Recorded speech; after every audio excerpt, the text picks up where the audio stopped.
Welcome to the 5 Codes podcast, where we discuss evidence-based methods to elevate yourself to the next level through optimizing the way you look, move, perform, feel, and connect.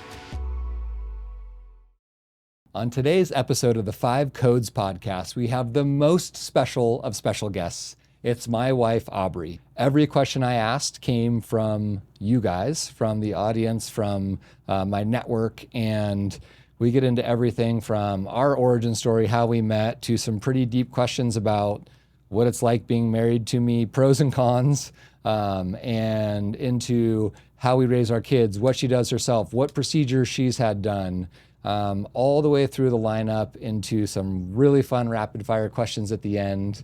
And, you know, we definitely had some fun, playful banter and answered some deep questions, and it forced us to think a little bit too. Maybe our kids will watch this someday. And that was one of the ending questions in here. So I hope you enjoy a true window into our inside life. This was very much put on her as sort of a last minute idea. And I'm very grateful that she jumped in, and everything you see is very raw and unrehearsed. And I hope you really enjoy it. My wife, my love, my best friend. Welcome to the 5 Codes podcast. I'm very excited to have you here. Thank you for having me. There's a little backstory here, which is I asked you if you would do this with me. Yesterday. And you said, I will do it if. You helped me prepare. And I said, can we do it tomorrow? And here we are. Here we are with no prep. Yeah. But except here I still am. I love it. This is going to be, you guys are getting a very raw, real. Actually, all the questions that I have here as I'm looking down at my iPad were from the world. Like this is questions that people had for you and for me. We have a little how it started, marriage through medicine, parenting and family life. We kind of grouped some of these questions together. Being married to a facial plastic surgeon, health, fitness, lifestyle, a rapid fire, and a closing question. And so Okay. I literally wrote none of these questions. These are coming from the world for us, you and I together. And the first section is how it all started. How did you meet? And a brief background for both of you. How did we meet? Well, we were in high school. Yeah. My friend talked me into playing golf. I was a freshman, freshly 15 years old, never played golf in my life. Mm-hmm. And so I came in, was learning, and then we had this stud senior golfer who was headed for a D1 golf scholarship. And he quickly took me under his wing, Yeah, helped me learn to play golf. that was me. Yeah.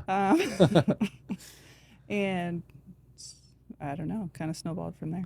Yeah. The real backstory to that is a little bit of we had known each other for a long time in some capacity, growing up in the same small town in northern Idaho, family connections, school connections, and you're a little younger than I was, a couple years younger. And so until we were in high school. You paid no attention to me.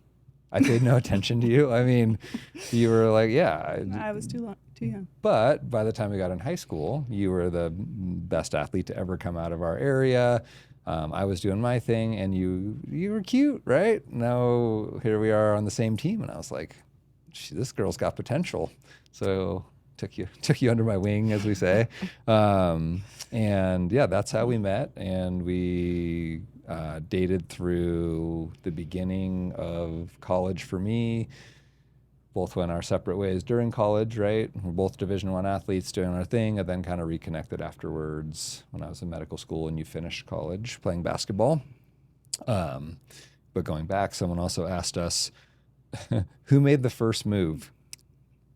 This is debatable. That's debatable. I would say that it's kind of a he said, she said, conflicting story. I think you made the first move. Well, Very much. Well, okay.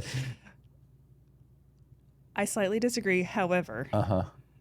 I was 15 and I probably had no idea what I was doing. And so I maybe was like reading signals that weren't there. Who Yeah. knows? I don't know, but you're welcome. Aubree was 15 and I was 17 years old at this time, as far as assuming that first move. Our first date was 26 years ago. No. No? Really? Is that all right? I'm Yeah. not that old. Really? Yeah. 26 years ago. More than 26 years ago. So that's kind of cool. That's a long time. Why, this is, I'd assume this is for both of us. Why did you go from being an athlete into medicine, and or what made you both go into medicine? This is a fun fact for people that don't know. Aubree is a PA, a physician assistant, and went to school while I was in my residency and fellowship training at UCLA. You were in PA school. What made us go from athlete to medicine? I feel like you should answer that question first. Okay. Well, for me, it was I had a background as an athlete, which is really important to me as a kid. Definitely kind of like set my trajectory and path through life. I think probably similar for you. Gave me goals, gave me motivation. That's my nutrition background from my mom was kind of like merged with this athletic side, which made me want to kind of listen to her basically. And I learned that I performed better. And so it was just this path of like, honestly, like consequences, like good decisions, good consequences. And I had goals and I grew. And it was actually probably completely separate from medicine for me, at least. I had explored paths in life and I explored nutrition. I was my undergraduate major, but then also knowing that like medicine was there as a background. And even when I got into medicine, I wasn't even 100% sure what I was going to do, right? I knew that I loved solving three-dimensional, problems with my hands, and I love the science of it. And so now my life is really emerging of all those things, quite literally. It's the things I took away from athletics in preparation, execution, recovery, nutrition, that part of my nutrition life, my three-dimensional problem solving, my like values of like excellence and ingenuity and innovation and growth, and it all just kind of gets fulfilled by it. So I wouldn't say that I like transition. I would say honestly, I'm still an athlete and I still behave and prepare that way. It wasn't a transition. It was sort of emerging for me a little bit. What about for you? It's good. The reason I wanted you to go first is because I think for me, I had considered medicine, but I didn't have much exposure growing up. My family did different things, and you hear about becoming a doctor or whatever, and the training is forever. Yeah. And that seems very daunting, and I think it is for a lot of people. But I really enjoyed in college. I was a kinesiology major, and I enjoyed sciences and learning about the body, and I think athletics and those things go together very well. But then I got to witness you going through medical school and what that was like, and just kind of understanding what the PA program would be like a little bit more and what a future in that would look like. And so ultimately I took a little bit longer to decide. Yeah. But it seemed like it would complement our life very well, and it was a great choice. Yeah. And I got to watch you go through school, which was a bit eye-opening because people actually ask here a little bit about the opposite, but I got to watch you go through PA school when I was like way further along the process. I guess I was nearing fellowship and, kind of like my ultimate path. And it was a bit eye-opening to watch you go through PA school and like see how quickly you were learning essentially the same things I learned in medical school. It was, kind of like medical school's 4 years, arguably should be 3.5 based off of like you do a lot of interviewing at the end, but you guys kind of crammed it into 2 years and like fire hosed it, in my opinion. It was intense. Yeah. So I sure. think that's I got to appreciate kind of being on the other end a little bit as you were doing that. And then ironically, you finished before I did and started working in aesthetics, right? And I think we're going to talk about that here a little bit later because that's a really common question about like working together or kind of what you do. But, you had a good transition into this is, this idea of marriage, being married through medicine, which I just touched on a little bit too. And some people asked some questions about this, which was, how did you maintain the health of your relationship during medical school and during residency? It's a very good question. I think early on, when we had no kids, Right. and we were both kind of like head down grinding a little bit, and we had time to, mostly when we were in LA, we would go play beach volleyball at night. And we talk about this often, how we'd like tiptoe back into our apartment and like start the oven where something was like ready to be cooked and wash the sand off. And so we got to spend time together that way, even though the whole day we were apart and learning. And but we got to just have some good intentional time doing things that we really enjoyed together. Yeah. So that was great. And then I think, kids come into the picture later, and it was never like rainbows and butterflies all the time. We definitely had to work hard to stay connected, and Yeah. had a lot of growing pains and things like that too. But Yeah. I think we both were committed to working through 'em. For sure. So Yeah, just to paint this picture a little bit, we played a lot of beach volleyball we when we did. lived in LA, like 6 to 7 days a week. And we played individually at high levels, and we played together often. And we lived right by the Santa Monica Pier. And the pier was a real famous court in the area at night because it had lights, right? And so Yeah. people would come from all over to play at the pier. We lived, what, 3 blocks away from it, Yeah. if that. And the pier lights turned off, right? It was at 9 or 10 9. o'clock. 9 o'clock, yeah, yeah.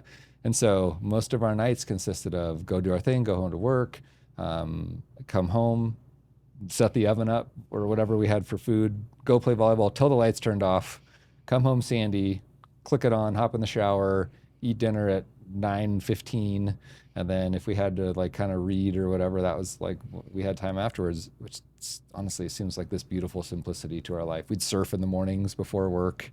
It's a great life then, for It's a sure. great life then. Because I feel what I'm getting at in this question is I feel like people often like, how did you do residency and fellowship? And you know, I've worked, especially in fellowship, worked a lot of hours. We didn't have we have 3 kids, for everybody that doesn't know. 3 kids. We have a 12-year-old son, a 10-year-old daughter, and a 9-year-old daughter.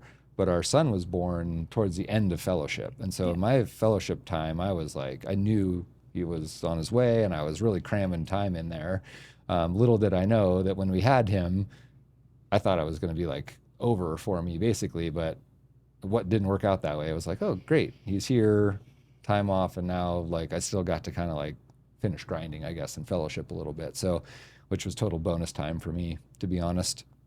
But you know, those times honestly were probably simpler than Oh, for sure. if I were asking this question. I'd be like, how did you survive the starting of a practice and, you know, For kind of sure. growing? And like, that's when, you know, those times were much simpler. We kind of joke. We talk about this often too. We lived in what was it, 530 square feet? Yeah. We lived a studio in Santa Monica, and it was beautiful. Everything we ever needed lived in that space, right? There was nothing, even including a child at one point with us. For sure.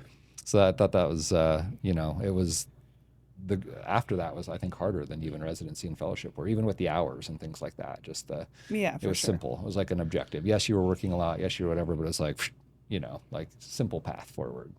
You know? For sure. I think, it was much easier then. I don't know if anyone paid attention to how old our kids are, but they all came very quickly. Yeah, yeah, they did. So when we were building a practice, we had a lot of young little babies that were connected to me in all ways. Yep, literally and figuratively. So those times I think were definitely more trying for us, that we had to work hard to, you know, keep our priorities straight and evaluate all the time and make, you know, fine tune and make adjustments and things like that. Yeah, yeah. Are you both able to leave work at work? I'm good at that. What does that mean? Kind of. I'm kind of good at that. You are pretty good. Oh, Yeah. that's not what I thought you were going to say. We both work in medicine, but we both are pretty involved in the business. I like to be involved with our people and our staff. And so there are definitely times where I need to talk to you about something and I have to do it at home. Yeah. And same for you. But I think we have grown a lot in that way too, where we can kind of like set something aside, but we also know like we might need a little bit of time on a particular day and we talk about it. But Yeah. I think we respect boundaries well. But from Yeah. an entrepreneurial, honestly, and from a medicine standpoint, it's something we do talk about often. it's true. I thought you were going to say something different, because if I were to rate myself on this, it's like I don't ever leave work. Everything, like even the workout we did this morning, I'm thinking about my next surgery, right? So I'm never like true. actually leaving work at work. It's always like, but it's just part of our life and lifestyle. And like, again, that like, for me, it's a value system thing of like, I value those. I value being at my best. I value excellent results. I'm obsessed with the results I produce and the relationships I create. And so I don't feel like I ever actually leave it. I'm never like not thinking about That is true. what's next. There are right? definitely times that you start to stare at me and I know you're not like actually talking to me and you're like, wait a minute, how could I do this, you know, access a little bit better? And you're like imagining my anatomy and what you would do. So there are those moments and things like that too. But I think for the most part, although you are maybe recovering while also chatting with our kids and Yeah. doing things like that, Yeah, yeah, there's ways you can bring work in and still be present in our life. for sure. Yeah, I'm a visualizer, for sure. Sorry, visualize on you. But sometimes I just think of something and kind of like to run with it. How do you keep your relationship fresh and fun? I mean, I think we are just fun. We're just fun people. I mean, Aubrey's a sometimes 7-wing 8 for I anybody that am needs to know for on the the Enneagram, Enneagram which people. if anybody But knows I'm her. like the more reserved side of that. Yeah, you are Just the more weird. reserved side. But when you get to know somebody, you've got them dialed and you are ready to, like, I don't know if entertain them is the right word, but you're ready to engage them in a way that is meaningful to them. You are fresh and fun, basically. Thank you. So are you. Thanks. But I would say we enjoy doing a lot of things Yeah, we're together. pretty active. Yeah. And although you work very hard and we have kids and a busy life and all of those things, we also play pretty hard. So when we travel or we're surfing, skiing, doing whatever we're doing, I feel like it just keeps it kind of fresh and fun.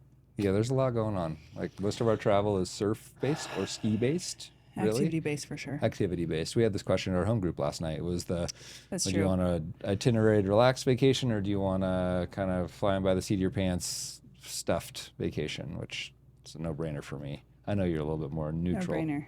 Yes. I need both. Yeah. I want to play hard, but then I need to relax and enjoy. Oh yeah, me too. I want to go hard and then But I can't just sit around and not no. explore the place that I'm in. Exactly. Yeah. Otherwise, why'd you go there? Exactly. Right. Yep. Agree. Okay. How do you handle an all or nothing personality, like an all-in personality? Ooh, an all-in personality. Yeah.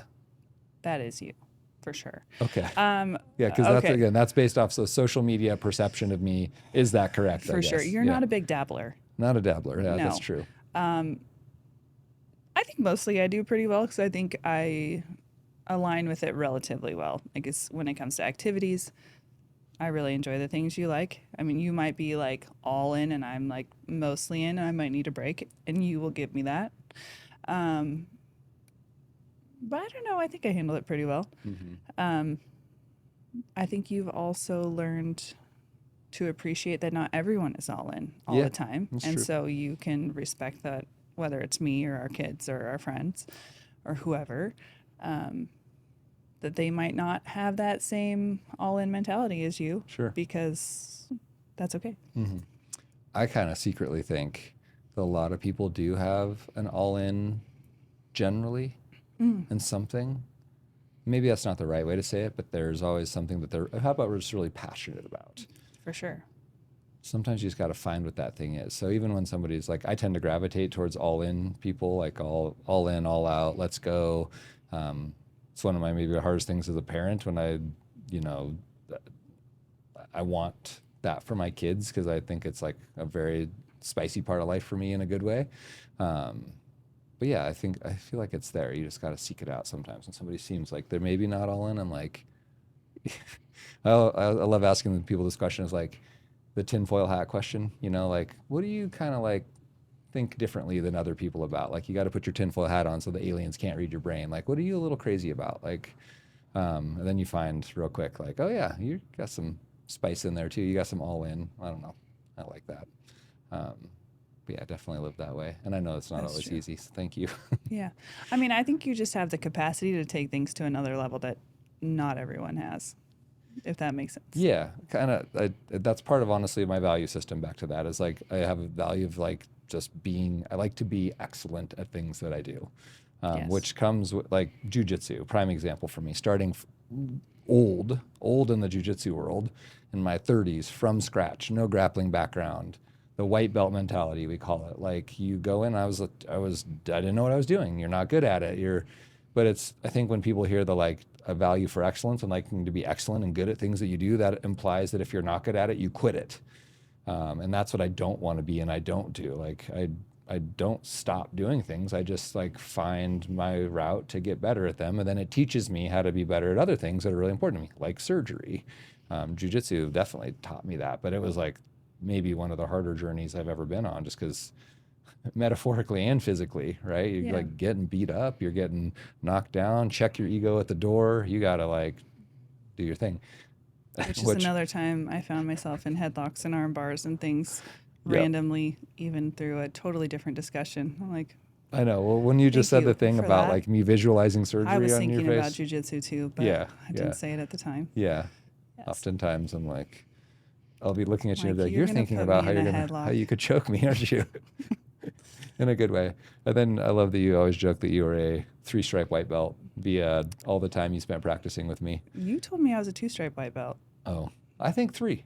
Oh, 3. Yeah, Okay. 3-stripe I white belt. took one away because I don't practice enough. Yeah, there you go. Okay. This is kind of to me, then a question for you. It's amazing that you invest a lot of time into yourself and getting into your flow state for surgery. Do you ever feel like you're left out? Ooh, do I? Yeah. That's a good question. Of your flow state before surgery, I mean, not at all. okay. Only because I feel like you've been very good at you wake up incredibly early, and I don't want to wake up that early. Yeah. And so you are gone and do your thing. Mostly you do that at work. Actually, just recently though, you do that a little bit more at home, where you can still see our kids or me and Yeah. everybody in the morning too. And so I feel like then you invite any of us in, whether you're in the sauna or anything like that. Yeah. So I wouldn't say I ever felt left out because I feel like you were gone for work Yeah. and kind of doing your thing and preparing yourself. And I know how important that is to you. Yeah. But now that you do that at home, sometimes I feel like you're open to having us around too. You don't just like shut us out. Yeah. It's a very protected thing for me, interestingly. And so it's been since we've been moving our practice closer to home in Coeur d'Alene, and I've been like dabbling. I actually kind of alternate days is what I've been doing now. Like days like in my hole. It's a physically and metaphorically kind of dark place that I go to get ready, just like I would before a race or an event or a sporting event. And at home, it's different. It's brighter, metaphorically and physically. And like if I'm in the sauna under the red lights doing my like visualization, and our son pops in the sauna and sits with me, it's like this. I didn't know honestly how it would go over. But it seems to be this like a lift actually to the whole process, like a gift. So it's been kind of fun to do that at home. That's And I true. do this. I think that this is a theme later too. Is I saw a lot of questions that came through on social media just about like how you do these things with family, how you stay disciplined, how you do a flow state, how you train and exercise. And I even had a person say like, once my family's awake, I feel guilty doing anything like that. And you kind of hit on one of my secrets that's always been, I kind of view my time in the morning before everybody's awake, which may be literal or metaphorical, like just is like, that's if I have things that are for my personal progression, my work progression, physical fitness, whatever, I'm doing them then. If I don't do it then, there's no guarantee it's going to happen, right? Because then the day starts and my life belongs to, you guys and career and other responsibilities, but there's this protected time in the morning that's like, your best time, basically. What are you doing with it? And any of those, like anything that's of high value tends to happen, like that needs to happen. It's going to happen then, basically. So flow state's always kind of fallen into that on those surgery days, because I mean, you could speak to it. I get relatively useless on a surgery day.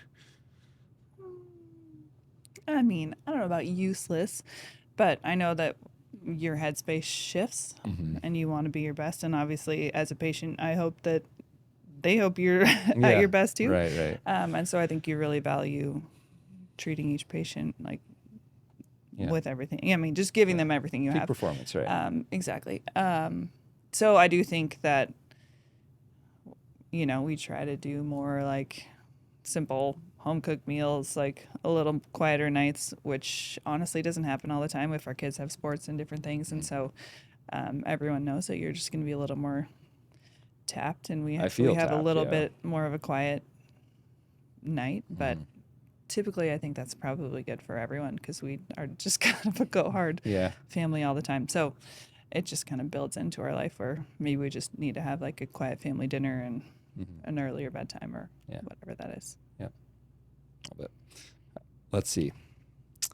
What's the easiest and hardest thing? That's 2 questions. What's the easiest thing and what's the hardest thing about being married to Me, Ooh, Dr. C. you. Easiest and hardest thing. Well, I would say the easiest part is you are genuinely my favorite person. So I like spending time with you, whether it's like Thanks, babe. we go work out, you're welcome.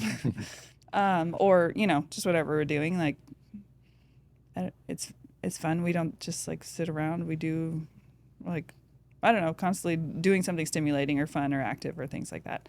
The hardest part probably has been how driven you are, which then sometimes makes us feel like we maybe like take a step down in a priority level.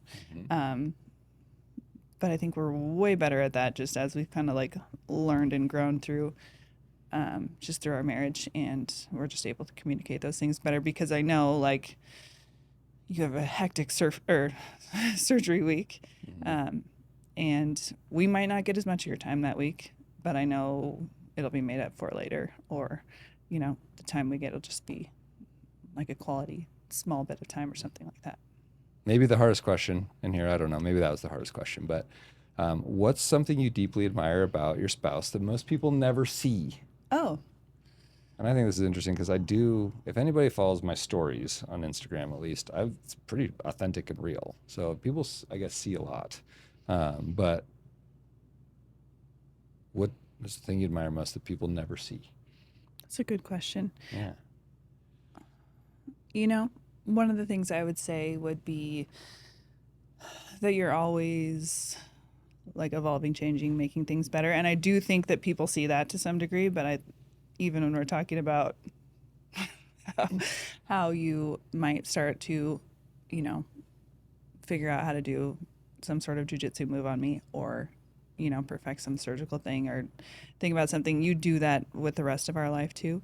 So whether it's our kids or our cooking meals or whatever it is, I think you're just always looking for ways to make our lives better, and just kind of inviting us, the kids and I, into those things. And I don't know, it's hard to explain, but you're never satisfied. I think you're just like always looking to grow and be better. Yeah. And I think in the process, we follow your lead and do the same. Thanks, babe. That makes me feel very seen. Oh, good. And it's interesting that you said never satisfied, because I actually do feel it's not driven by dissatisfaction. And that might have been the wrong word. No. I just mean I'm actually quite satisfied, and it's more back to these like core values. The reason I say it makes me feel seen is because if I were like list out my core values, that like growth and innovation, kind of what you hinted at, would be two of like maybe my 5 core values, my 5 codes. Those would be 2 of the big ones. And leadership is in there too, with our kids. And so that, like I said, that makes me feel very seen, because those are just me living out just my core values, really. And I do, yeah, whether it's anything, it's how I roll, I guess. So thanks. You ready for a new section, Aubree? I'm ready. Okay, here we go. We're moving on to parenting and family life, a group of questions here. How do you balance both being in medicine with parenting? Good question. Yeah, a lot of facets to this one. There are. I schedule my medicine life around our kids. Mm-hmm. So I work when they're at school, or those sorts of things. So for us, it's easier because I can be the default, parent that if we have to travel, or if I have to cancel my schedule or something, it's easier for me to do that, or just be there before and after school and things like that. Yeah. So this question isn't even really on here, but I think it's an important point to clarify. I think it will be surprising to people. What is your medical practice like? What do you do? That will be surprising. Yeah. I guess for all intents and purposes, I'm an injector. Yes, which is not a bad word. It's not a bad word. No. I think injector some people think that you might think it's a bad word. Right. What are you an injector of? What does that mean? I do a lot of neuromodulator. I do a lot of minimally invasive cosmetics. I do use filler on occasion. I used to use it more. We have gotten a lot more educated about those things. So we're much more selective with those things, but in general, they are not all bad. But fat transfers, lasers, different things like that. But for the most part, I get to talk to people and kind of evaluate where they're at, like look at aging changes, educate people on aging changes. And I have you, and we have other great surgeons and other providers that provide great services. So even if I don't see that patient or treat that patient, I guess, I have really great people to hand them off to. So I get to be in kind of a cool situation where maybe I do nothing. Maybe I just talk. Maybe we talk for a year before they move on to something else, or 5 years or 10 years or something like that. I definitely have people that have, been in my pipeline that long that have then taken a step up to see you or Dr. Kelm or someone else. Yeah. And so that's kind of cool. I get to just be a part of the journey, and I might see some of your patients later and just kind of do some maintenance treatments and things like that. So it's been fun. It's super interesting. I think the whole world, of cosmetics evolves and changes all the time. So that's been fun to kind of ride that wave too. Yeah, because I think the interesting part is, just so that everybody knows, it's like we're not like working together. We don't like see patients together. When we're at work, rarely do we even like see each other, right? Like you have a very independent practice that's yours, and you do what you want, and you do some filler, right? Correct. But I think you're just the prime example of somebody who has a deep understanding and knowledge of the most progressive parts of this like filler world, whether it's hyaluronic acid filler or biostimulants. You know all about them, and you have zero bias essentially as to whether the person goes through like a filler journey or whether they're better for somebody else, because in your practice it's all the same to you, right? You don't need the revenue off of filler, and so it's funny to see that because you don't need that revenue, that you find some people it's the right choice, right? Sure. And a lot of people it's not. And so it's just interesting to me to like, when you remove the revenue model from it, it's interesting, like, an injector who is quite conservative with filler, basically, because you don't need it to make money, basically. For sure. I think patients are surprised how often I say no or recommend something different, or and I can afford to be honest with them, which is not everyone's situation. Right. So that's been kind of fun for me, because I do think it builds great rapport and great trust with my patients. So you get to truly do what's right for them without that sort of bias in either direction, which is interesting, because I get the anti-filler thing, obviously, which is always it's not a conflict between us at all. It's just like a dialogue, I guess, right? And the things that I see and know, I can't not know and deny. Like, I do think that filler causes inflammation, that it lasts longer than we think, and that it's harder to dissolve, like all the things, right? Like, you're not going to convince me otherwise. I see it all the time. Right.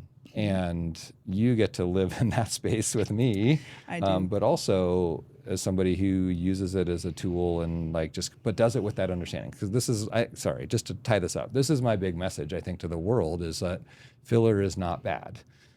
It's the intent with which it's being used, who it's being used on, and what the understanding behind it is. So when you use filler, you understand that it's a semi-permanent implant. So I'm putting words in your mouth, but that it's a semi-permanent implant, and it's going to do its thing for a long, long time. And it might, that they don't call it migrate anymore, call it move from where it was originally placed, Yeah. Yeah. I mean, I think it's about like quantity, duration, location, all of the things that you have to take into account. But there are times I use it. Yeah.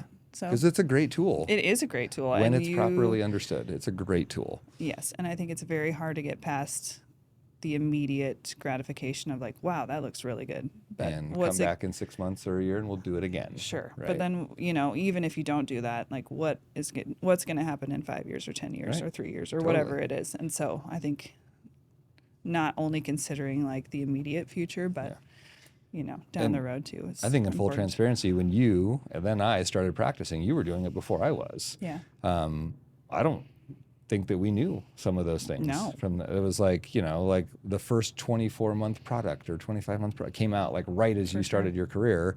But little did we know that 25 months is really more like 25 years, we just didn't know that. And we also didn't know what does tear trough filler look like 10 years down the road? Nobody had any idea. And now we know. And it's like, it's not great, It can be bad. Yeah. So even when it's really well done and put in the perfect spot and the perfect amount and the time passes and it does not look good afterwards, right? So anyway, it's just interesting that you've been through that. You've been doing it longer than I have in that evolution of things. So you are a really unique example of what I wish all injectors had, which is just like a realistic understanding of the products they're using, and a lack of the bias that like, this is the only way I eat, is if I keep putting filler in people, right?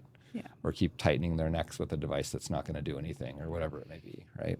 So anyway, that wasn't a question. Thanks for going on that tangent with me. Because we are in parenting and family life, and that was the how do you balance being in medicine with parenting. For me, that question is a little bit integral too, of just like I take my role as a father very seriously.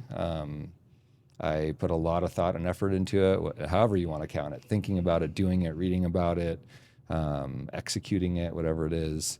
And it's, I love passing on advice that a 9, 10, and 12-year-old don't love to listen to, but like, you know, we start to see that, you know, they hear things and, but mostly they emulate, right? And so for me, medicine is one of my outlets of like just my value system for them. Like all of them know how seriously I take it and how fun it is and how serious and how stressful. Like they know all the things. There's no hiding it from them. And so it's been cute to watch their evolution of just like, honestly, they're wildly supportive of it. You know? Yeah, they are. Yeah. Like, Daddy, you're the best surgeon. I'm like, thanks. No, you are. Thanks, 9-year-old. Yeah, I know, but you know, it's like they see the effort, and so which I think is a mirror of how we encourage them too when they work hard for things, right? So, how do you get your kids to eat healthy and be healthy? Oh, that's tough. I mean, I think it starts with just being a example of what you want to do. We definitely talk about it, but we also talk about why. Like over the top, why? Yeah. Over the top. Sometimes I think we talked about like, insulin levels yesterday, right? This is true. Yeah. I get a lot of questions when you're not around too. Yeah. So sometimes we have to simplify a little bit, but I think they just have a greater understanding now of why it's not just like, that's bad for you, do this. However, they're kids, and so they certainly like eat food we don't want them to eat at their friend's house, or you know, those sorts of things. We also will have like treats and different things in certain situations, so it's not really an all or nothing situation for us too. I think we just try to pick and choose when those things are more meaningful or more valuable, but they mostly buy in. It's hard. I mean, it's hard definitely to. I see it as like should we tell the real story that last night we found like paraphernalia in our house? Yeah, we did. Paraphernalia, like a Dr. soda Pepper, can. part of a drink of Dr. Pepper in our house, and I like internally exploded. Like, where did this come from? And you know, the kid that drank it would like admitted it, and I only had part of it, and I'm like, how does this? And then I know how it happens. Of course I know how it happens, but it was, it's one of those like, I did the same thing when I was their age, you know? Yeah. So it's not all rainbows and puppy dogs and perfect, and our kids are like, you know, doing push-ups and drinking protein shakes, you know, but for the most part, they don't really ever have those things. And so it's a little bit of, and you know, when was the last time we had that? Decades ago, right? And so it's a little bit of you know, trying to lead by example. But I think where I was going with this is really that I do believe that the seeds that we're planting with a lot of effort, honestly, and a lot of conversations and a lot of patience and a lot of not blowing your top when you see the Dr. Pepper in your house, I see little bits of them coming to fruition already. Yeah. You know, they understand, and eventually it's just a matter of time before they choose what they're going to do. You know, and at least they'll be choosing with all the information on the table, because again, I try not to explode because we don't want anything to be like forbidden, but we want them to understand why Dr. Pepper's not the best choice, you know? Yeah. Anyway, so. And otherwise, I think they are super active, play a lot of sports. They're always outside. Yeah.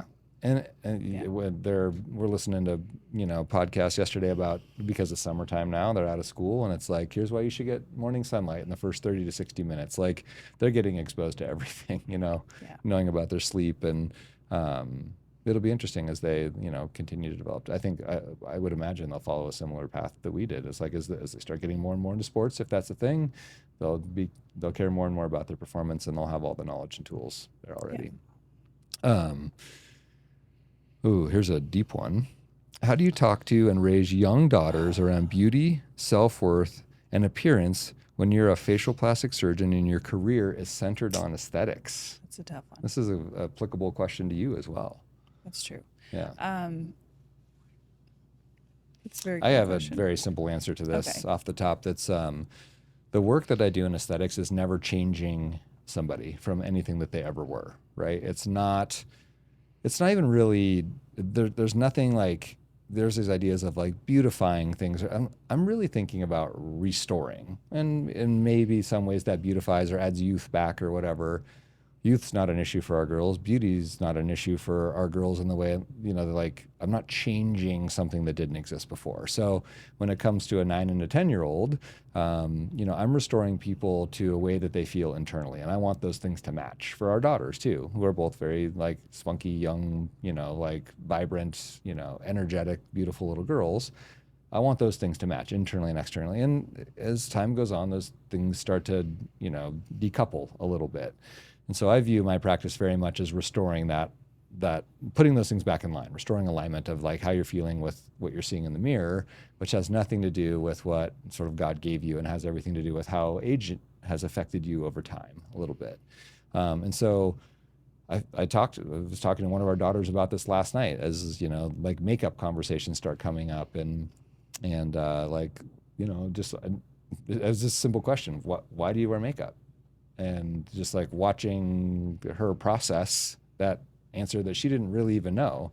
Well, because my cousin wore it. That's the real answer. But it's like, well, why are you wearing it? What is this doing? What are you trying to accomplish? And so that's a micro conversation of this big, deep question is like, there was at no point does she like, it makes me feel more beautiful. That's not where she's at with it at all. It's just, part of this like cultural thing growing up. She sees older girls doing it, but when I asked her why are you wearing it, she doesn't have an answer for that. There's not like it's not lacking in her self-confidence or something like that. That's true. I mean, I think their whole lives we've been talking about how important it is about who you are on the inside and being kind and being gracious and all of those qualities that we want them to have throughout their life. One of our daughters is much more interested in makeup and doing her hair and all the things, which is fine. It's like a very normal thing for a girl to go through, but I think we really encourage her to just understand and be confident in who she is and to treat people well. And although she is very beautiful, that's not the most important thing about her. She's also very smart and she's kind and she works hard and all of those things. Our other daughter could care less. I have to like force her to brush her hair every day. So we're going to work on that curly hair throughout came for time. me. Yeah, exactly. The curly hair. But I think it will be probably more and more challenging as they get into their teen years for too. Sure. But I think it just starts with a lot of open dialogue and for you to kind of say why you do the things you do, like you just said. And I'm not overly like, I mean, I'm girly enough, but I'm not like so into all of those things either that I will happily show up with my hair up and minimal to no makeup and, Yeah, my actual conversation with her last night went a little bit along the lines of like, you've been sort of like blessed with this beauty and that's great. You didn't earn it. You didn't control it. It just it's yours, right? And it will fade, it will change. And so like I was telling her like to put your identity on something that you can't control and that will fade away probably isn't the best place to put your identity and your self-worth. It's going to be on the things you can control, on how you treat people, how beautiful you are on the inside, basically, how kind you are and generous and things like that. So that's our real inside talk conversation. So that's a really good, deep question right there. What's something your children have taught you? Ooh, that's a good one. A lot of things. Patience. Okay. Being more selfless. But I think, we were talking about joy. Yeah. And I think it's really cool to see just seeing things through their eyes and how excited they get and joyful. And it's just fun to get a different perspective on life sometimes. Yeah.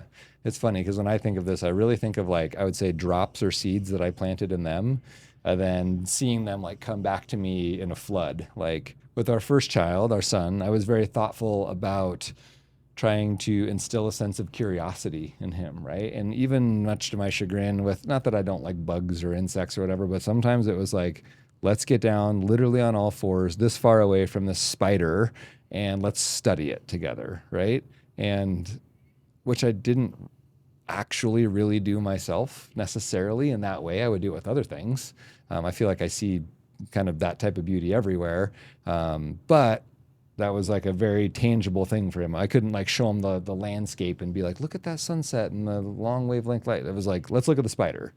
And it's crazy to see that curiosity bounce back now, which is like over the top curiosity, right? We got currently have several terrariums and aquariums, whatever, built in our landscape around our house. You just discover them and you're like, what's in here? You know, like tadpoles or, so I think a lot of what I learned was like things that, or, you know, just like a little sense of tenacity or a little sense of joy that you plant in them. And then like, wow, that came back in orders of magnitude from what we sort of instilled in them initially. So it's kind of cute to see these things that you love get reflected back to you in a kind of a bigger way. Yeah, in a different way. In a different way. Yeah. What does a normal day look like when you're not working? Oh, what season is it? Right? What does that mean? Elaborate on that. Ooh. What season is it? It's currently summer. It's currently summer. Yeah. You know, could be a mixture, but there's probably some sort of boating activity or water activity. Mm-hmm. There could be some golf. Mm-hmm. There's probably a variety of eating good food at different times of the day. I think we both enjoy like having good food, whether we make it or we eat out or whatever. Mm-hmm. Probably a workout in there at some point. Mm-hmm. Yeah, that's a very real life example versus the ideal day. You know, that is a pretty ideal day actually. But yeah, and when our kids are at school, those are busier seasons really, right? A lot of sports, a lot of school related things. That's when it's more like, you know, on their schedule a little bit. But it's interesting. I would say as a family, we are very, very good at eating together, like setting aside time. We like every single night. Yeah. I could almost say never. We almost never don't eat together, right? Yeah.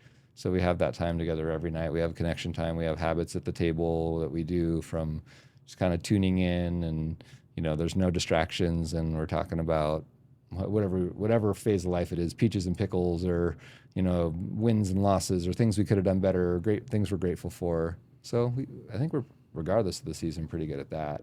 Yeah. We talked about this summer with a 12, 10, and 9-year-old. It's a sweet spot for us, right? This is like our hard summer, where it's weird to think that you have 5 seasons. That makes me sad, honestly, that we have like 5 summers left with our son before, or 6, whatever it is, before 7 summers? I think 7 summers. Oh, well, great. But still, it's limited. Yeah, limited time before, you know, they're off and out and about a little bit. So, you know, this is we're getting into a very sweet spot of life with our kids. I feel like it's very much like, can stay up a little later, can push a little harder, we can do a little bit more, could say yes. We did this last night, built in some recovery time after some challenging days, knowing that there was big days coming up.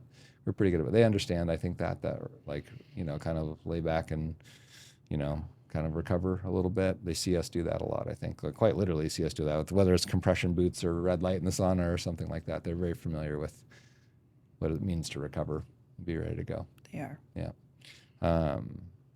Let's see. Being married to a facial plastic surgeon. You ready for this? Mm-hmm. What's something people assume about being married to a plastic surgeon that isn't actually true? Oh, I guess I don't know exactly what people assume. I know. I could guess some things.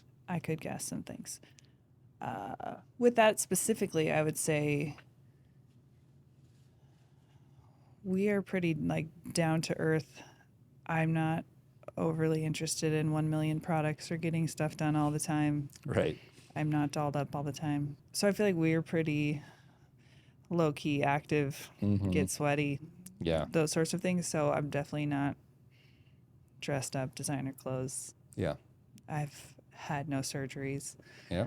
This is a big question. That might have been our most common question, actually. Okay. Well, I haven't had any. Which is like, and it's on here several times. have you performed surgery on your wife? What procedures have you done to her? Would you ever have plastic surgery or a facelift? A lot of these are in there, which is interesting. Because the answer is no. We've never done anything. I've never operated on you. Like Right. none of those things. Had a little laser refresh before. When was that, Several though? years ago. I don't know. Yeah, like it's been so long. Several years ago. Yeah, But yeah, I think we don't do much.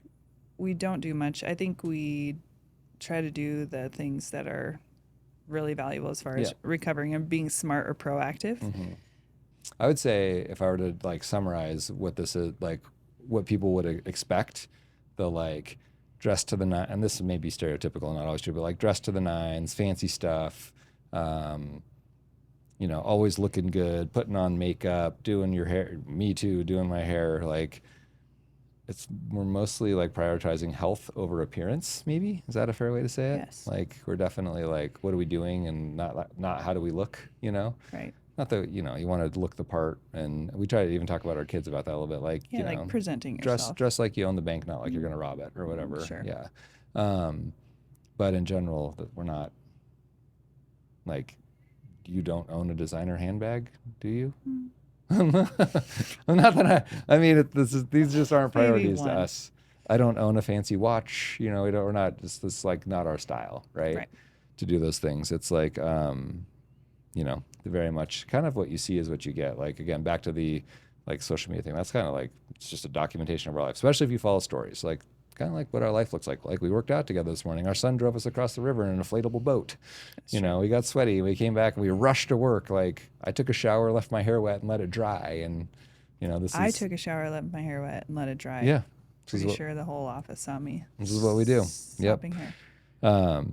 So I guess the thing people assume about being married to a plastic surgeon that isn't actually true would be you're not doing stuff all the time and not always dressed and looking fancy. It's not all about appearance, really. It's not all about appearance. Yeah, it's about the function. And I think that reflects in my practice, at least the way I look at it too, is like I'm not trying to make people like, again, it's back to like most of my patients are pulling all the levers. I say they're eating well, they're doing the things we're doing, they're eating well, they're exercising, they're healthy in their relationships, their spiritual life, their life with their kids, their life with their spouse, whatever it may be, and they start to get the disconnect. And I'm just trying to get that back to them so they can keep doing all these other things that they do well without the cognitive friction of it, basically, in a way that nobody would ever know, that's low impact, low key. They're not doing too much. It's the minimally invasive route to get there, which I think leads to the question of, would you ever do something? Yeah. Yeah. In that situation. Yeah. It's funny to me. Yeah. I'm interrupting you here, but I've told the story a couple times where I've now had a few patients that are your age, our age, and because somebody asked me this really in depth recently, like, has Aubree ever, is she talking to you about this? Oh, it was Gabby Reese was asking me this, like, has Aubree ever done anything? Would she ever do anything? And I'm like, it's funny because we don't really talk about it, but now that patients are coming in that are, you like to tease me a little bit of like, what about me? I mean, on occasion, Yeah. well, what would you do? Yeah. Not that I'm like seeking anything in Right. particular. Right. And you pretty much shut me down. And then that's when I teach him, like, you just had a patient that is my age. And guess what I do Or too? younger. Well, and this is the real truth is like all comers, let alone patients your age, I'm saying no often, like and that's not always. And so it's the sampling error. Yes. Like 80% of the time across the board, not the right fit, not the right whatever. Like so about 20% of people get like a thumbs up, yes, let's move forward together. And sometimes it's because they're you and I'm just like, we're not there yet. Yeah. In your defense, there usually is some genetic aging change Yes. where they have really droopy lids or just something that is a struggle. Yep. Strong genetic, like eye bags or something like that. You're right. And in the younger age group. Or we end up doing something like you talked about, that's just non-surgical rejuvenation. It's like qualitative focus, non-surgical things, whether that's laser and fat transfer or something like that. And those are things that, I guess you haven't done that, but you've done laser, right? Mm-hmm. So that does fall in veins of things you would do a little bit. Yeah. But yeah, I thought it was funny because in the future, probably. It was literally last week that Gabby was asking me about this, and I was like, that's a really insightful question, actually. So I don't know if it was Gabby that asked this one, but let's see. Ooh, Do you want to talk about this? I don't know what This it is your is. skincare routine. Oh gosh, you guys are gonna be disappointed. Yeah, right? Okay, Yeah. why do you say that people are going to be disappointed by your skincare routine? I would I'm say it's super sustainable, boring. manageable, and simple. That is exactly what it is. If I have too long of a skincare routine, I'm good for about a day or two and then I won't do it anymore. Mm-hmm. So I pick bang for your buck products. Maybe they're different morning to night, but I usually have one or two things and that's it. Yeah, what does that mean to you, bang for your buck products? So in general, I want it simple. Mm-hmm. I'll use a retinol or some sort of product like that at night. Mm-hmm. I tend to be drier, so I always have a moisturizer. Mm-hmm. In the mornings, I definitely use sunscreen with the moisturizer, especially if we're in intense sun. But even when we're skiing and things like that in the winter, I still will use a sunscreen. Mm-hmm. But in general, I'm pretty simple. I mean, we definitely will try different products, and Mm-hmm. you'll show me different things, and we'll mix it up, kind of Yeah. depending on, what we have at our office or different things like that. But one or two steps for me is about all I do consistently. This is a very disappointing answer for a lot of people It's because really they want disappointing. like, I use this product and this amount and this and it's not that, No. honestly. Like I like to play with it too, and I'm maybe even more simple. Like, but I do. There's some like photo activated. Like I love red light, obviously, and so there's some like new photo activated red light products that I'm like experimenting with and can't really speak to yet. But so I'll try. I love to experiment and tinker and try things and get my N of one on myself and like look at what the literature says. And we feel differently about things sometimes where I try it and I'm like, I like this. You're like, I don't like it. And so there's kind of an open dialogue about those things. But again, I think honestly, if I were to nutshell this, it goes back to a statement that I said earlier, where we're a lot more focused on our health and metabolic function than we are about how we look. And honestly, Yeah. the look just comes with the other thing, True. which is what I encourage my patients to do as well. Because you can spend a whole lot of money on snake oil garbage products, and you could have put that time and energy, effort, and money into yourself, and it would have been a much better bang for your buck in the overall. True. And there are a lot of great products. I think when I get asked about products a lot, there are so many out there that I'm Yeah. not great at answering those questions. I can speak to active ingredients, but when it comes to brand names and things like that, it's not where I shine. However, we have some people in our office that love that stuff. Yeah. And so it's really cool to be able to bring them in Plug them and in, let yeah. them run And with it. This is another one of those beautiful things where we can be super unbiased about this because we are not selling skincare. That's not part of our like product line or whatever. Right. Like that it means nothing to us. We're not moving a needle. There's no financial ties to us for skincare products. So when Sure. we talk about a beef tallow product that I use weekly on my patients for post laser, it's because I like this beef tallow product. I make nothing on it. I buy it. I pay for it. Right. I'm not getting it for free, and I don't sell it, right? And so it's just like I talk about this product because of the properties that it has for the healing mechanisms that I want for the regeneration after my laser. So very simple, straightforward. Or if I talk about a photo activated, Young Goose product, I don't even sell that product. I just am curious about the science behind it and how cool that is. And, so again, just that's like a full disclosure for everybody. It's like, That's true. I don't care, like I'm not, Yeah. I would like say it's- all the products we have in our office is because some providers like it or, Right. our Right. staff or people enjoy it. So, Exactly. Yep. And everything was vetted to get there, basically. yeah. Let's see. Health, fitness, and lifestyle. This is a question to me. Does Aubree work out with you? Do we work out together? The question was to you. Okay. Well, yes, we do. We worked out together almost every day this week, or a lot of days this week, at least. And I say this week specifically because next week we probably won't work out together at all True. because I will be very, very tucked away in the operating room in my flow state and recovery. And my workouts are early. And so it's quite variable from week to week. In general, we are very active together. And sometimes it's a frank, focused workout. A lot of times those are impromptu, right? Like it's the morning, we got soccer games coming up today. Let's get a quick workout in and I'm riding them together, or we're hopping in the pool, or whatever it may be. We tend to do, I would say, the same types of workouts in general. So we can easily kind of do the same thing, just kind of tailored to our unique individual needs a little bit. Yeah. Yeah. But you also work out without me, and I work out without you. Yep. Really. Yeah. You have Yeah. your crew. You work out without my crew. I work out alone a lot too, which Yeah. I like. for, whatever various reasons. And a lot of times it's because the workouts I like to do, a lot of other people don't like to do them as much. So, but yeah, we'll get on the ski. We're going to do our Nordic sets or whatever, right? It's true. Yeah. Till our hands blister. Till your hands blister. Exactly. Do you enjoy your workouts and routines? You enjoy the ones we do together, I guess. I do. I feel like you always have something new and different that I probably wouldn't have stumbled upon by myself. Yeah. So that's always fun. Yeah. I also like that you will write the workouts and I just get to do them. Because as everyone knows, it gets hard to sometimes create your own workouts all the time. So yeah, I do. And I feel like you're very encouraging and you tell me good job even when I feel like I'm not doing a good job. So I'm like, oh, thanks. But yeah. Yeah. It's good.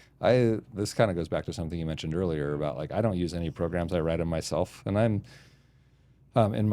this is like if I put a pin in that conversation and go over to like my personal rules for social media, where I'm like very aware of like getting sucked into it. And so I have like, time for work, time for this, but my personal time that I have set aside on there, I have like 5 minutes a day to get workouts, like to like get ideas for workouts. And so this would go into, you mentioned like whatever it is, cooking or parenting, or like, this is my time to grow and innovate and learn new things and try different stuff. And it extends to workouts too, which is sometimes I'm just like trying something out for the first time and you get to be the guinea pig with me a little bit. Or I mean, like working out in the pool, that's like Laird and Gabby's baby, but like that's not real common. And so like to get to do that together is what a cool situation, right? But yeah, I love that. So pulling the pin out of that and going back into, getting to plan that together is, it's like just, again, it hits one of these value systems for me. And I don't like follow a workout plan. I have a few people that I'll follow and I like to grab stuff off them, and I keep folders on my Instagram that's like kettlebell workouts, sauna workouts, sand workouts, workouts with the kids. Because when they were younger, we did that a ton, right? Like work out with them literally and figuratively, where they'd work out with us or they were our weights, right? Like some of my like most fun memories are, early Saturday morning in the yard and they're like stumbling around doing speed ladders with us or whatever, Jumping over little kid chairs, fun stuff like that. Yeah. I like this question. What's your favorite place you've traveled? Oh gosh, that's really hard. That's a good question. That is. I struggle with favorites, as you know. I know. You do struggle with favorites. I like too many things. When we do these exercises of start in the middle and go left for sunrise, left for sunrise, right for sunset, or mountains and beach, you always want to stay in the middle. Stand in the middle. Depends on the day. I want to do both. That's true. Oh, favorite places. We just went to Norway. That was incredible. Oh, so pretty good. mind-blowing. Yeah. But I've loved a ton of places. On our surf ski travel thing, Norway was a ski destination, and it was very unique because we did not ski at a resort, no chairlifts. We were starting at the water in a boat, getting off, skinning, aka climbing up, sometimes like scaling for a few hundred meters to get to the snow, to then scale up for 5 or 7 hours. Really a long time. And then skiing down for... Not as long. 30 minutes. That's not my favorite way to ski, but that trip was incredible. Yeah. It really pushed me. Yeah. It was amazing. Mm-hmm. We've been a lot of hard work. Cool places. Yeah. Okay, fine. Where's your favorite place that you have skied at a resort? Japan. It's fair. Yeah. Done that a couple times, right? Done that a couple times. Very cool experiences to get to go there. Where's your favorite place you've gone to surf? I mean, that's a tough one. Probably Portugal. Okay. Although maybe San Sebastian. Yeah. Or the Basque region of Spain and France. Those are very cool. I thought you were going to say Central America. I was going to say El Salvador. I probably had the best waves for my surfing level, which is very intermediate and not the same level as you. But it's really cool to be able to sit out there and look at the landscape. So I think surfing in Europe was very different than what we'd surfed where we were in California or Central America or Hawaii or something like that. Yep. Where's your favorite place you've traveled with our kids? It's a good one too. Costa Rica. Their minds were blown, I think, by the animals and the culture, and we did a lot of cool surfing, a lot of cool rainforest activities, and They That was were amazing. watching them there was definitely joy for me, and of course I Very cool. loved it too. But yeah, that was fun. Yeah. I like that. Okay, rapid fire. Okay. Nearing the end here. Who is more competitive? You. Me. Although I'm very You competitive. are also very competitive. I'm definitely very competitive. But you would edge me out. Who takes longer to get ready? I have a lot of hair, so me. Yeah, I agree. You take longer showers. Fair point. I do take longer showers because I know I've got cushion on the other end. My Oh. time from shower to exit is near zero, right? Probably. Yeah, clothes on, out the door. There's nothing in between those things. But I do like a long shower. True. It's my thinking place. I have a lot of good ideas in the shower. Who's more likely to break a diet? Me. This guy. Yeah. Your discipline level is better than mine. Who's the better driver? I drive more, and I am a good driver. You're a great driver. But you are a better driver. Why? I don't know. Here for the world. Here's our driving structure. This is real life, right? Yes, I drive all the time. You domestically, you drive more than I do. And how did that start? I think this is you like are always getting something done in the car. So I drive so that you can get things done or talk to our kids or whatever, where I might be more available other times of the day. Or you're so wiped out that you potentially fall asleep. Yeah. So this actually started in California when we would go to Mammoth.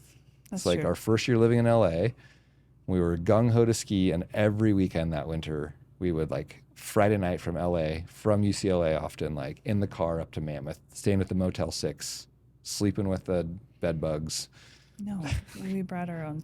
But we didn't even get in the beds. No, we brought Remember, our own we would sleep on the sleeping bags on the beds. Is all we could afford. We reserved the Motel 6, and then we started like cutting that down to only one night. You know, we'd leave early in the morning, but you would drive, and I had to read a bunch of reading. That's true. You know, I had a lot of studying to do at that time, and so that was my study time. Yeah.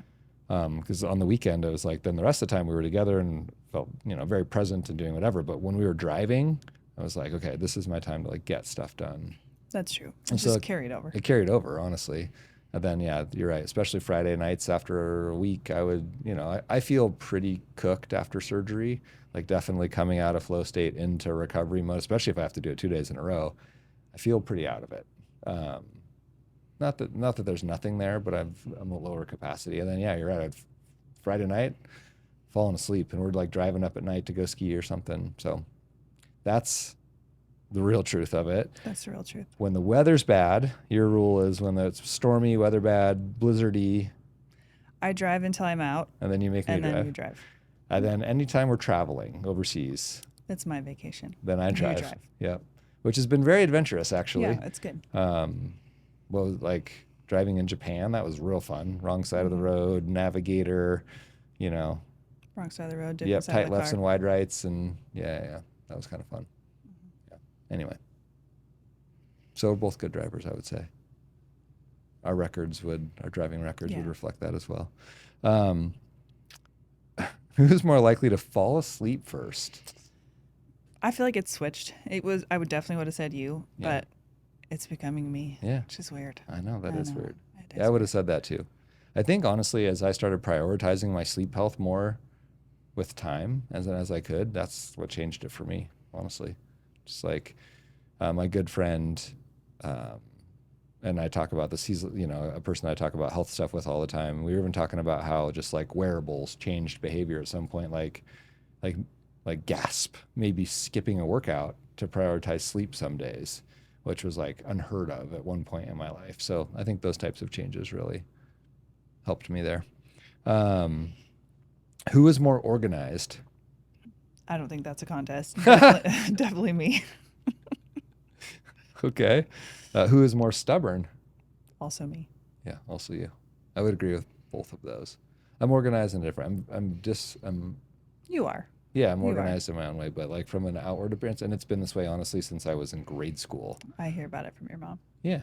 Always a little bit disorganized. Yeah, but it's not disorganized to me. It's very organized. That's true.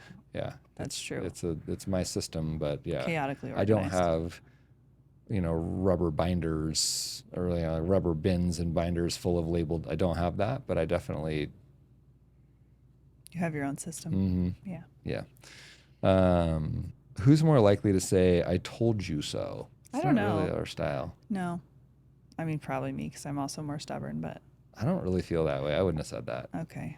I don't know that you've ever said that to me. I would say that to our kids. How about that? Which is sad but true. I know. Maybe I would too. Yeah. You got to learn for I tell our yourself kids a lot of sometimes. stuff in general. So I don't feel like that's our style, but maybe that's my biggest struggle with our kids is, well, the first thing, if I give any parenting advice to any dad or mom, but especially dad, is like keeping your calm is your superpower. Moms do, right? And this like, I think I've learned a lot of this from Larry and Gabby too, just talking about like, instead of telling them, which love telling them stuff, it's asking questions instead and just kind of being there Listening. and listening and being there for the answer, which is really great advice, especially as they get older, I think. Yeah. It's fun to ask them questions when they're kids because you get crazy answers.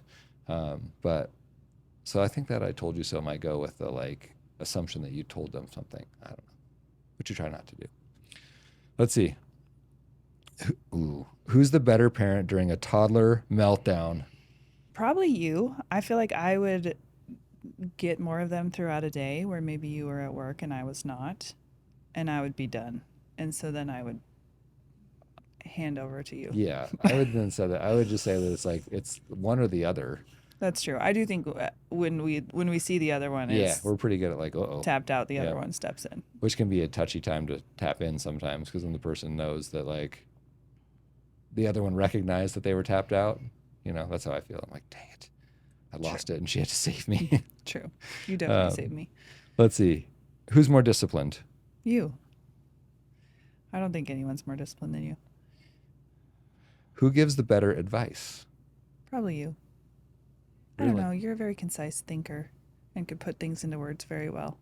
You're very good at this concept of like 2 ears, 1 mouth. You are very good at that. Like you listen a lot. Sometimes I know you have thoughts like in a group and I'm like, she's not saying anything. But then after a lot more listening, it comes out in a better way than I would have imagined it coming out.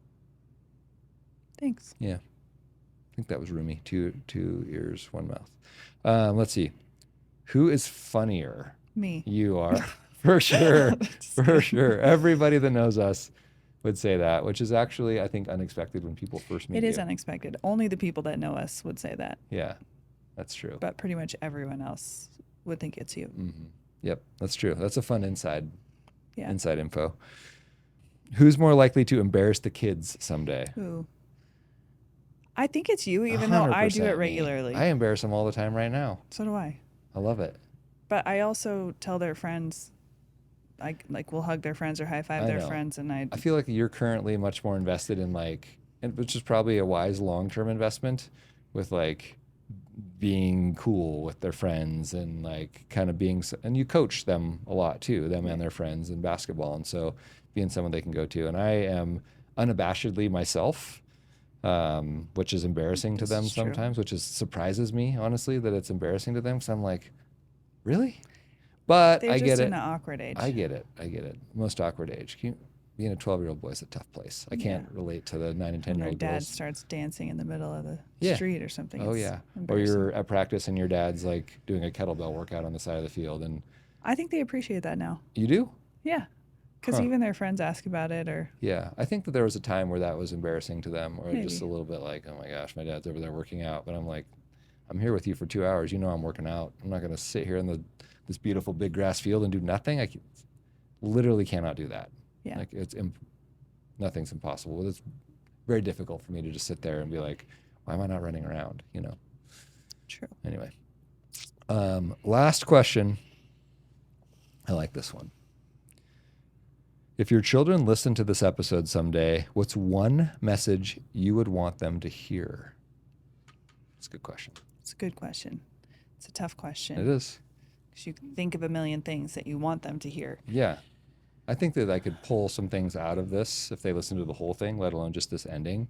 But if I could summarize the key elements, I think from a lot of what we talked about to this is like, at least I feel this way, and I would give this advice to adults too, honestly, is just understanding what led us to be here.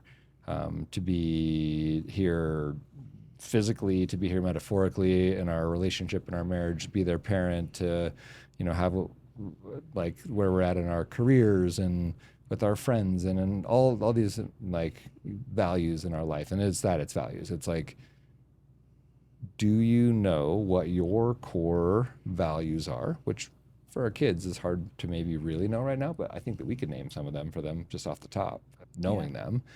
But have you sat with yourself quietly, which is uncomfortable for some people, to know what your core values are? Are you working towards those things? Are the things that you're doing serving those core values, whether it is your sports, your life, your career, your relationships, your whatever it may be? And I don't think I've ever said this to them, actually, like in that sense. We've talked about our family values and things like that, but it's just those things tend to be a true north that no matter what phase of your life you're in, if you're a 12-year-old boy in junior high or you're a 9-year-old girl in grade school, if you kind of know those, it helps make decisions. Because there's this thing I love that's like, I still think about this.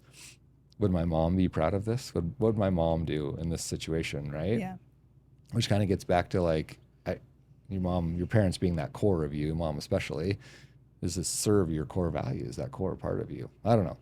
No, that's a good one. I think part of what I was thinking too is recognizing that, where we are today or where we are when they were going to listen to this, or when they're a teenager or an adult, when they could maybe comprehend it better. It's just understanding that we didn't get here. Basically, we had to work for it. Yeah. And I think we were very imperfect, and we had to grow, and we had to change, and we had to adapt. And so I think just understanding that we are always a work in progress and wanting to grow and change for the better and together. And we've definitely become a unit that works together to achieve those goals. Yeah. I think if they heard this right now, they would think that they would interpret that work as like hard work. Yes. This was like you were laboring. And not that there isn't some of that too, but it's also just the work is almost like this intentional, like thoughtful progress that takes, work. Even just like I said, sitting with yourself quietly is work, but it's not just like bite down and grind through all the time. Sometimes it's a little bit more gentle, nuanced, and sophisticated and deeper than that, basically. Kind of got to know where you want to climb to. Yeah. A little bit. Yeah. Well, thank you, babe. Thanks for having me. Yeah, thanks for being on here. And this is totally not your thing. It's a little out of my comfort zone. Yeah, but it's good for you. Thank you. It's super That's good for me. the message we could give Me. to our kids. Yes. This was outside of mom's comfort zone, and you did it anyway. I'm very grateful that you were willing to sit down and thank you. Grow outside of your comfort zone. You're awesome. I love you. Love you. If you have any questions or topics you would like me to explore further, please leave them in the comments. I read them all, and they often help shape the future conversations here. If you would like to learn more about my surgical practice, you can visit clinic5c.com, where you will find additional information on my approach to surgery, recovery, and performance-focused care. I also want to be clear that the views shared on this podcast are my own and are not associated with or representative of my clinical teaching affiliation with the University of Washington School of Medicine, nor should this be taken as individual medical advice. Thank you for spending your time with me. I appreciate you being here, and I will see you on the next episode.